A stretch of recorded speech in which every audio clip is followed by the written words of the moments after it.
আগামী 17 জুলাই 10 মহরম পবিত্র আশুরা উপলক্ষে ঢাকাস্থ শিয়া সম্প্রদায়ের ধর্মীয় আচার, তাজিয়া মিছিল, পাঞ্জা মেলানো সহ অন্যান্য যে আয়োজন রয়েছে সেটির উপলক্ষে ঢাকা মেট্রোপলিটন পুলিশের পক্ষ থেকে ব্যাপক নিরাপত্তা পরিকল্পনা গ্রহণ করা হয়েছে।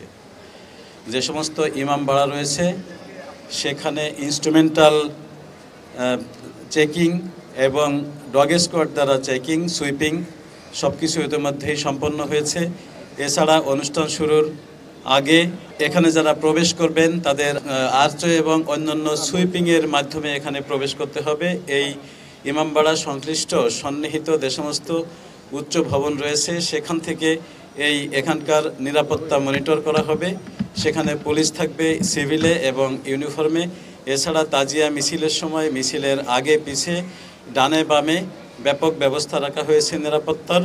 এছাড়া আমাদের যে সিসিটিভি ক্যামেরা এবং আমাদের বিভিন্ন ধরনের যে চেকিং, বিশেষ করে সাইবার চেকিং এবং আমাদের যে উপরে অন্যান্য যে সমস্ত নিরাপত্তা পরিকল্পনা নেওয়ার সকল কিছু নেওয়া হয়েছে।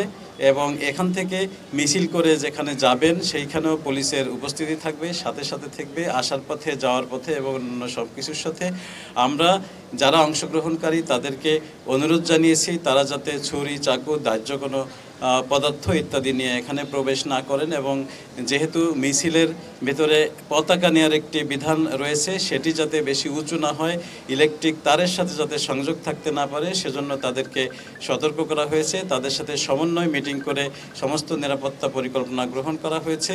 আশা করি অত্যন্ত সুন্দরভাবে আজ থেকে কাল এবং পরশু এই 3 দিন সুন্দরভাবে আমাদের এই অনুষ্ঠান সম্পন্ন হবে। ইতিমধ্যেই এই নিরাপত্তা ব্যবস্থার সাথে আশেপাশে তল্লাশি কার্যক্রম পরিচালনা করেছি। আমাদের সিভিল পোশাকে গোয়েন্দা কার্যক্রম পরিচালনার জন্য আমাদের সদস্যরা রয়েছে এবং ইউনিফর্মে থাকবে। এবং আমি উল্লেখ করেছি যে এখান থেকে সন্নিহিত বা সংলগ্ন যে সমস্ত উচ্চতর ভবন রয়েছে সেখান থেকে যাতে অন্তর্ঘাতমূলক কোনো কিছু ঘটাতে না পারে সেজন্য সেখানে পুলিশের উপস্থিতি রাখা হয়েছে। তাজিয়া মিছিলকে কেন্দ্র করে আমাদের অতীতে জঙ্গি আক্রমণের ঘটনা যেহেতু আছে সেহেতু এই বিষয়টিকে মাথায় রেখে আমাদের নিরাপত্তা পরিকল্পনা প্রণয়ন করা হয়েছে।